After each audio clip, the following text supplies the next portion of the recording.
Hello everyone. तो आज का हमारा टॉपिक है जो हम पढ़ने वाले हैं वो है डेमोग्राफिक एट्रीब्यूट्स एंड डिस्ट्रीब्यूशन। तो पहले तो मैं सोच रही थी कि इसको हरियाणा स्पेसिफिक बनाऊं, पर फिर मुझे लगा कि हरियाणा स्पेसिफिक तो हम बाद में पढ़ेंगे, पहले तो हमें पता होना चाहिए कि डेमोग्राफिक एट्रीब्यूट्स और डिस्ट्रीब्यूशन है क्या ये चीज़। और उसका मोटा मोटा हम देखें तो नेशनल लेवल पे अगर हम जान लेंगे तो उसके बाद हमें हरियाणा का समझने में काफ़ी आसानी होगी। तो चलिए आज का हमारा टॉपिक हम शुरू करते हैं कि जनसांख्यिकी विशेषताओं का अर्थ क्या है। तो जनसंख्या की विशेषताएं जैसे कि आयु, लिंग, शिक्षा, आय, जाति, धर्म आदि का अध्ययन, ये क्या कहलाता है? जनसांख्यिकी विशेषताएं और डेमोग्राफिक एट्रीब्यूट्स। फिर ये अलग कैसे है डेमोग्राफिक डिस्ट्रीब्यूशन से? तो डेमोग्राफिक डिस्ट्रीब्यूशन मतलब वितरण का अर्थ है ये जो विशेषताएं हैं, आयु, शिक्षा, लिंग, आय, जाति, धर्म, इन सब को इनकी विशेषताएं हैं ये जो भी इनकी जनसंख्या में इसका फैलाव कैसा है। जैसे कि हम देखें तो सबसे ज़्यादा या सबसे कम आयु वर्ग के लोग कहाँ रहते हैं, शिक्षा किस क्षेत्र में ज़्यादा है, कहाँ कम है, आय किस क्षेत्र में ज़्यादा है। और ये हमें यही समझने में, आगे की पॉलिसीज़ बनाने में हेल्प करते हैं डेमोग्राफिक एट्रीब्यूट्स एंड डिस्ट्रीब्यूशंस। ठीक है, तो मैंने यहाँ पे इसकी एक और डेफिनेशन ले रखी है कि जनसांख्यिकी विशेषताएं क्या होती हैं। तो जनसांख्यिकी विशेषताएं किसी आबादी की वे विशेषताएं हैं जिसका उपयोग उसका वर्णन विश्लेषण करने के लिए किया जाता है। ये विशेषताएं आबादी की संरचना गतिशीलता में अंतर्दृष्टि प्रदान करती हैं। तो मुझे तो पर्सनली वो ज़्यादा इजी लगी, इसीलिए मैंने उसे लिया। पर अगर आपको ये ठीक लगती है कि आप लैंग्वेज पे की पकड़ अच्छी रखते हैं तो आप ये भी लिख सकते हैं। फिर जनसंख्या, भारत में देखें तो इसकी विशेषताएं, जनसंख्या इसमें लिखा है कि भारत दुनिया का सबसे अधिक आबादी वाले देशों में से एक है। इसकी बड़ी जनसंख्या का संसाधन प्रबंधन और आर्थिक विकास, सामाजिक विशेषताओं के लिए महत्वपूर्ण प्रभाव है जनसंख्या का। देखिए अभी तो जो नए हम डेटा देख रहे हैं उसमें दिखा रहा है कि जनसंख्या इंडिया की पहले नंबर पे हो चुकी है। पर फिर भी ऑफिशियली जब हम अपना सेंसस करेंगे, अभी 2026 में आई थिंक होने वाला है, तो उसमें पता चलेगा कि जनसंख्या हमारी क्या चेंज हो रहे हैं, कितनी बढ़ी है, क्या सब कुछ, तो ऑफिशियली वो होगा। पर फिर भी दूसरे देश मतलब जगह से ये जो डेटाज आ रहे हैं वो भी ये बोलते हैं। तो अभी तो हम ये देख सकते हैं कि सबसे अधिक जनसंख्या वाले देशों में से एक है। ठीक है, अभी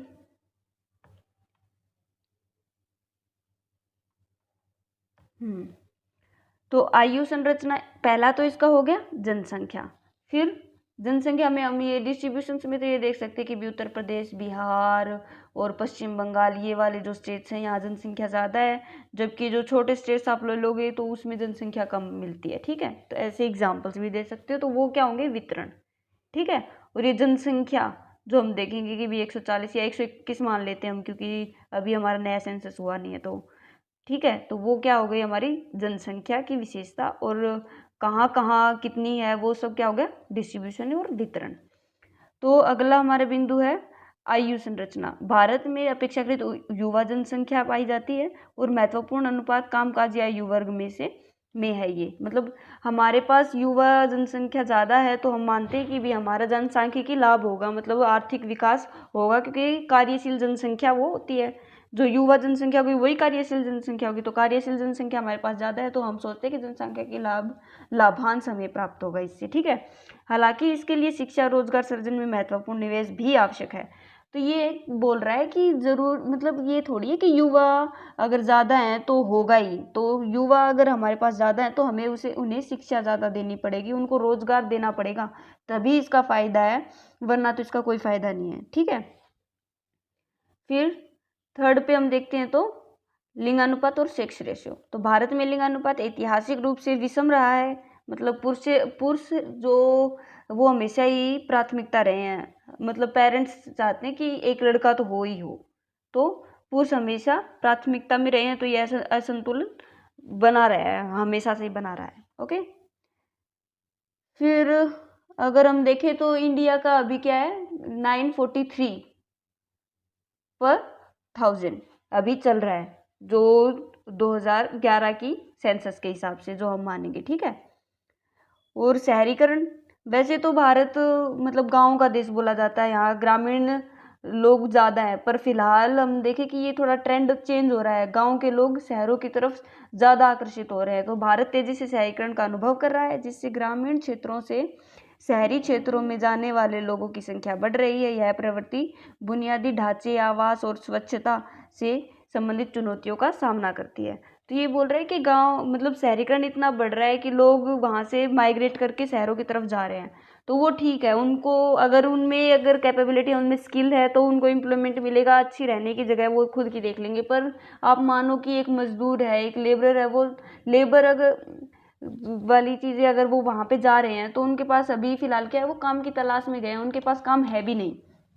तो वो क्या करेंगे, उनके पास इतने पैसे नहीं है कि वो जाके एक अच्छा सा घर लें और वहाँ अपनी लाइफ, अगर इतना ही ज़्यादा पैसा होता तो फिर वो शहर की तरफ जाते ही क्यों। ठीक है, तो अब वो जाते हैं तो उनके ऊपर ये देखते हैं ना कि धारावी और शहर के पास पास वाले एरियो में झुग्गी झोपड़ियाँ डाल के रहने लग जाते हैं। फिर वहाँ पे ना लाइट है, ना पानी की कोई सुविधा है। तो इससे क्या होता है, फिर वो बुनियादी ढांचे में कमी आती है और जिससे स्वच्छता भी प्रभावित होती है उससे। तो ये सारी चुनौतियां भी उभर कर आ रही हैं साथ के साथ, शहरीकरण बढ़ने के साथ साथ। ठीक है, फिर विविधता। तो भारत, तो हम देखते हैं कि भारत हमेशा से हम सुनते आ रहे हैं कि भारत विविधताओं का देश है। यहाँ जन मतलब इतनी सारी जाति, धर्म, भाषा, इतने मतलब विविधता मिलती है यहाँ पे। ठीक है, तो विविधता में तो समृद्ध है भारत अपना।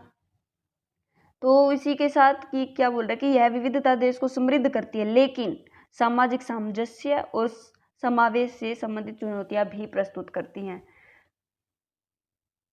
देखिए, ये चुनौतियां तो हैं, पर भारत मेरे हिसाब से, या हम देख रहे हैं तो टैकल कर रहा है इन सब चीज़ों को।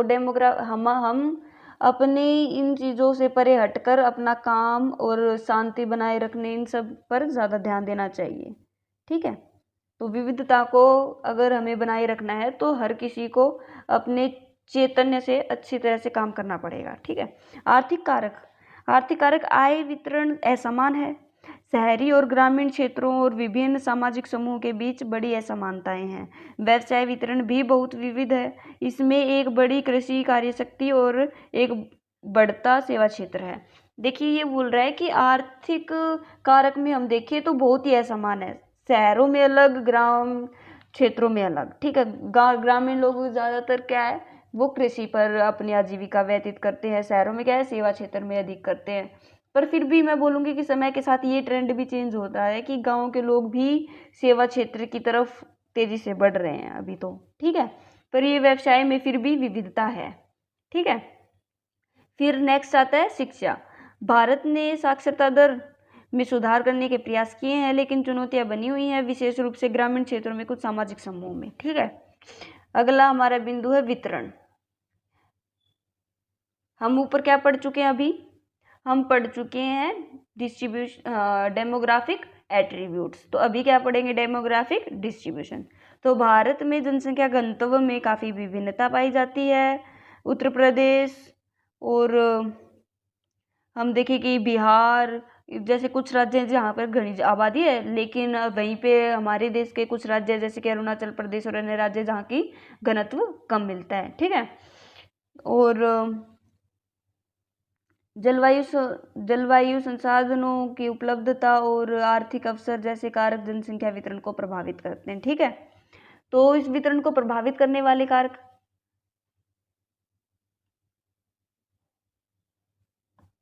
पहले तो ये बोल रहा है कि वितरण कहाँ ज़्यादा है, उत्तर प्रदेश और बिहार में, और कम कहाँ पे है, अरुणाचल प्रदेश। फिर वो ये बोलते हैं कि कौन सी चीज़ें इसको प्रभावित करती है। जनसंख्या कम ज़्यादा है ये मान लो, तो ज़्यादा कहाँ होगी, जहाँ की जलवायु सुटेबल होगी, जहाँ संसाधन ज़्यादा होंगे। ठीक है, और आर्थिक अवसर ज़्यादा होंगे। तो ये हम देखते हैं कि ये वाले जो क्षेत्र हैं उत्तर प्रदेश और बिहार, यहाँ क्या नदियाँ हैं, तो पानी का स्रोत अच्छा है, यहाँ खनिज भी मिलते हैं, यहाँ भूमि अच्छी है, यहाँ मैदानी भाग है। ठीक है, और जलवायु भी सही है, मतलब सम जलवायु मिलती है, तो ये रहने योग्य है। वहीं अरुणाचल प्रदेश और हम पहाड़ी क्षेत्रों को देखते हैं तो वहाँ की जलवायु क्या है, कभी बहुत ज़्यादा बारिश हो रही है वहाँ। ठीक है, कभी बहुत ज़्यादा ठंड हो रही है वहाँ। तो और वहाँ पे संसाधन भी है कि वो फ्रेजाइल एरिया है, तो ज़्यादा अगर उनके अंदर कुछ है भी, ये मान लो हम खनिज संसाधन वहाँ उपलब्ध भी हैं तो हम उनको निकाल नहीं सकते। ठीक है, तो यही बोल रहा है इसमें कि कौन सी चीज़ें प्रभावित करती हैं? जलवायु, संसाधन और संसाधनों का उपयोग, आर्थिक अवसर जैसे कारक जलवायु को जनसंख्या वितरण को प्रभावित करते हैं। ठीक है, तो हमारा नेक्स्ट बिंदु है, तो हम नेक्स्ट पॉइंट पर आते हैं, तो ग्रामीण और शहरी वितरण। तो भारत एक बड़ी ग्रामीण आबादी रखता है और लेकिन शहरीकरण अभी बढ़ रहा है, ये मैं आपको पहले ही बता चुकी हूँ। क्षेत्रीय असमानताएं हैं, आर्थिक विकास, शिक्षा, स्वास्थ्य सेवाओं के मामले में महत्वपूर्ण क्षेत्रीय असमानताएं पाई जाती है। कुछ मतलब ये बोल रहा है कि कुछ राज्य तो ऐसे हैं, जैसे कि हम देखते हैं कि साउथ इंडिया के जो स्टेट्स हैं वहाँ शिक्षा ज़्यादा है, एजुकेशन ज़्यादा है, हेल्थ इश्यूज़, मतलब फिर उनको क्या होगा कि हेल्थ इंडस्ट्री भी अच्छी रहेगी, और हेल्थ अच्छी है, एजुकेशन भी अच्छी है, तो फिर इकोनॉमिक डेवलपमेंट भी उस एरिया की ज़्यादा होगी। ठीक है, वहीं पे हम कुछ देखते हैं कि वहाँ जनसंख्या तो बहुत ज़्यादा है, पर उसी हिसाब से वहाँ पे क्या होगा, जनसंख्या बहुत ज़्यादा हो जाएगी तो उनको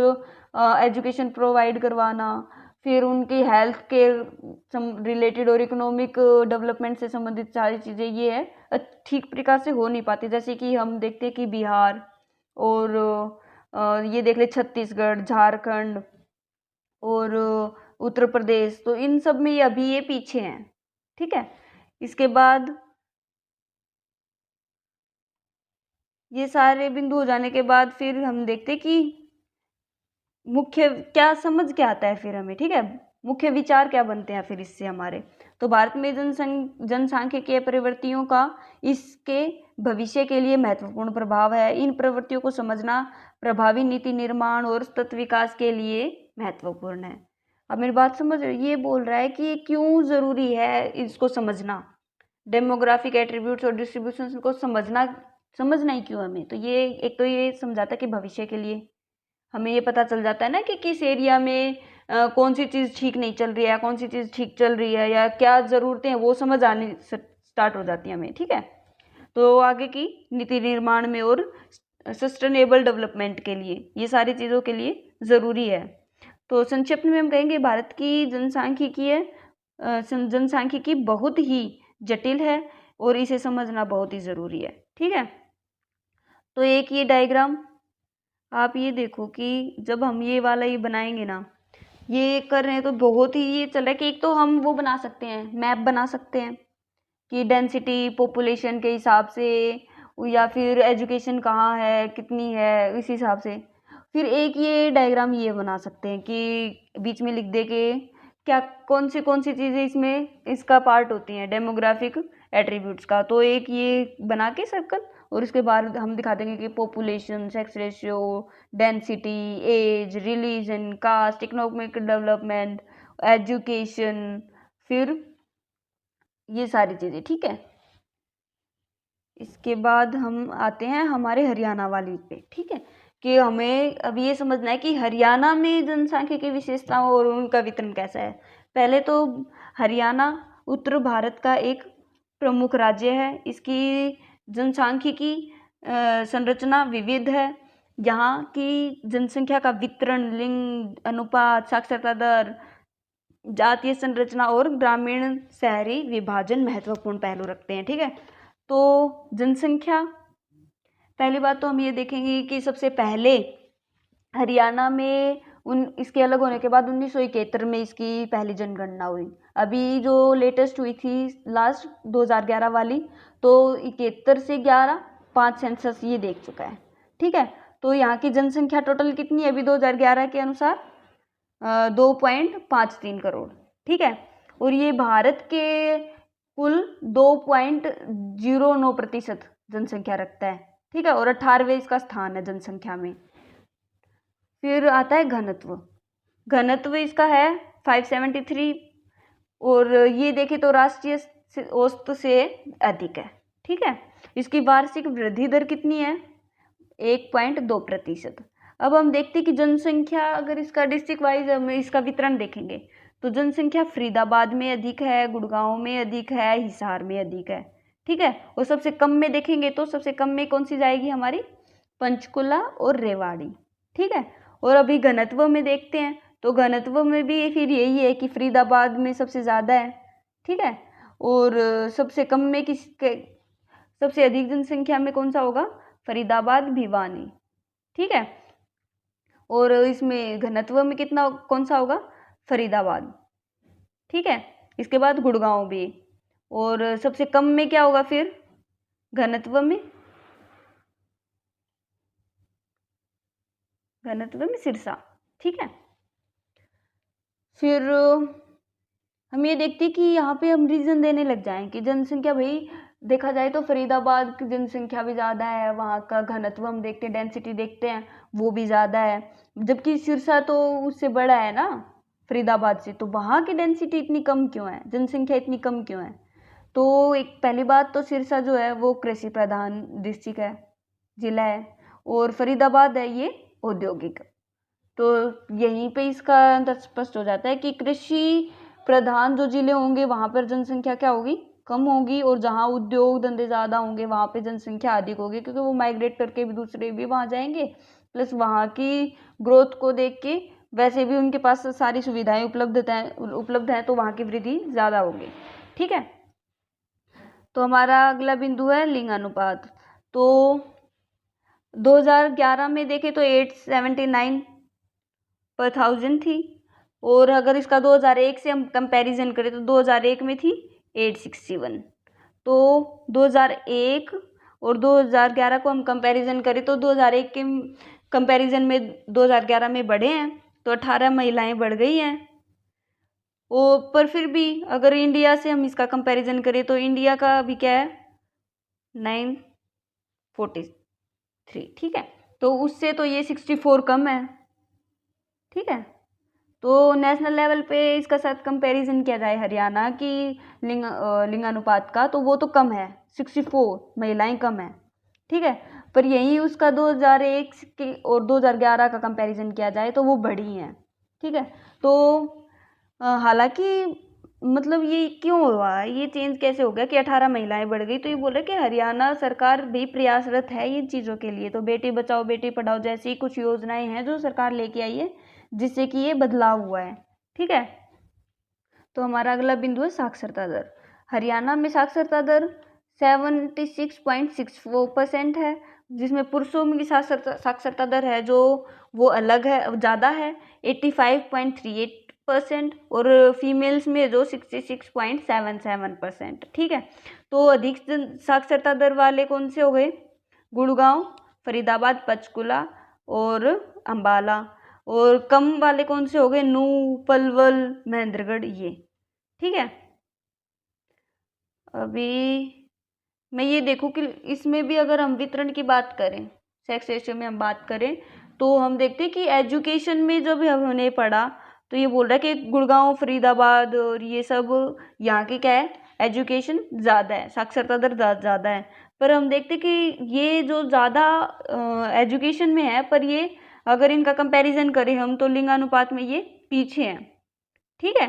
तो ज़्यादा किसका है लिंगानुपात में, तो ये जो हम देखते हैं कि साक्षरता दर जिनकी कम है, मतलब पलवल और नूंह और महेंद्रगढ़, ठीक है।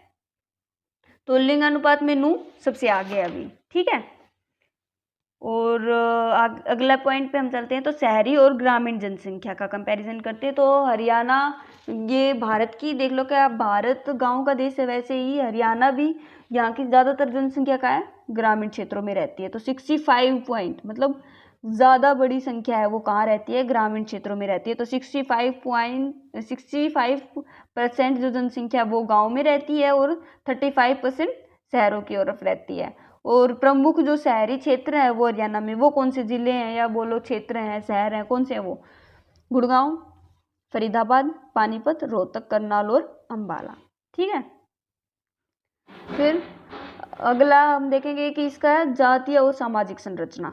तो हरियाणा में कौन सी जातियां पाई जाती हैं ज़्यादा, जाट, गुर्जर, ब्राह्मण, राजपूत, बनिया, सैनी, दलित और अन्य पिछड़ी जातियां। तो उसमें भी ऐसी कैटेगरी के जो लोग हैं वो कितनी है, टोटल जनसंख्या का 20%, ठीक है। और धर्म में देखें तो हम धर्म में अगर हम देखते हैं तो हिंदू सबसे ज़्यादा, फिर मुस्लिम, फिर सिख, और ये अन्य धर्म भी पाए जाते हैं। यहाँ सबसे कम जो पाया जाता है वो है बौद्ध धर्म, ठीक है। और हिंदू धर्म के परसेंटेज सबसे ज़्यादा अगर हम निकालें तो किस डिस्ट्रिक्ट में सबसे ज़्यादा है, तो महेंद्रगढ़ में सबसे ज़्यादा है। मुस्लिम नूह में ज़्यादा है, सिख सिरसा में ज़्यादा है। ठीक है। और अगला बिंदु हमारा है रोजगार और आजीविका। तो रोजगार और आजीविका में ये बता रहा है कि हरियाणा की 50% से अधिक जो जनसंख्या है वो कृषि एवं इससे संबंधित कार्यों में संकलित। ठीक है। तो रोजगार सबसे ज़्यादा कौन सा क्षेत्र देता है, 50% से अधिक, तो कृषि। ठीक है। अब आजीविका में भी हम देखें कि 2011 का सेंसस क्या कहता है कि हरियाणा में सेंसस 2011 हरियाणा में कामगत जनसंख्या कितनी है, तो 35.17% ओनली। ठीक है। तो क्या बोल रहा है कि 35.17% जो है वो कार्यशील जनसंख्या है जो काम करती है, और बाकी 64% कुछ जनसंख्या है वो क्या है, आश्रित जनसंख्या है। तो ज़्यादातर जनसंख्या क्या है, आश्रित है, और केवल 35.17% कार्यशील जनसंख्या है। तो औद्योगिक क्षेत्र यहाँ पर यह जो बोले हमको रोजगार देने वाले सबसे बड़े शहर कौन से हैं, तो गुड़गांव, फरीदाबाद, पानीपत, ये बड़ी संख्या में लोगों को उद्योग और सेवा कार्य क्षेत्र में कार्यरत है। ठीक है। इसके बाद निष्कर्ष पर चलते हैं। ठीक है। तो हरियाणा की जनसांख्यिकी तेजी से बदल रही है, इसमें शहरीकरण, लिंगानुपात में सुधार हो रहा है, शिक्षा बढ़ती जा रही है, राज्य की सामाजिक और आर्थिक संरचना इसे एक गतिशील और विकसित क्षेत्र बना रही है। ठीक है। तो ये हमारा टॉपिक आज का पूरा कवर हो गया है। हमने नेशनल और हरियाणा स्पेसिफिक दोनों ही चीज़ें पढ़ी हैं। तो आज के लिए इतना ही, धन्यवाद, बाय।